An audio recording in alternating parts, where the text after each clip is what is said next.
যুদ্ধ নিয়ে কঠোর অবস্থানে যুক্তরাষ্ট্র। সংঘাত বন্ধ করতে হলে ইরানকে এগিয়ে এসে যুক্তরাষ্ট্রকে রাজি করাতে হবে বলে মন্তব্য করেছেন মার্কিন প্রেসিডেন্ট ডোনাল্ড ট্রাম্প। যুক্তরাষ্ট্রের সঙ্গে সম্ভাব্য স্থলযুদ্ধের আশঙ্কার মধ্যে আইআরজিসি, বাসিজ এবং নিয়মিত সেনাবাহিনীর তত্ত্বাবধানে 10 লাখেরও বেশি যোদ্ধা জড়ো করেছে ইরান।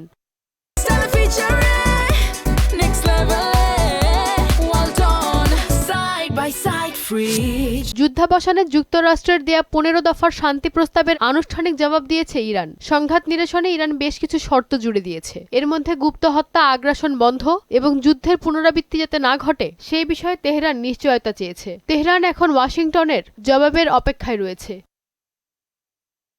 চলমান উত্তেজনার মধ্যেই মার্কিন যুদ্ধবিমান ভূপাতিত করার দাবি করেছে ইরান। যুদ্ধবিমান F-18 ভূপাতিতের দাবি সরাসরি অস্বীকার করেছে যুক্তরাষ্ট্র। ইরানের সঙ্গে চলমান উত্তেজনার মধ্যেই দেশটির বিদ্যুৎ গ্রিডে হামলার পরিকল্পনা আবারও স্থগিত করেছেন মার্কিন প্রেসিডেন্ট ডোনাল্ড ট্রাম্প।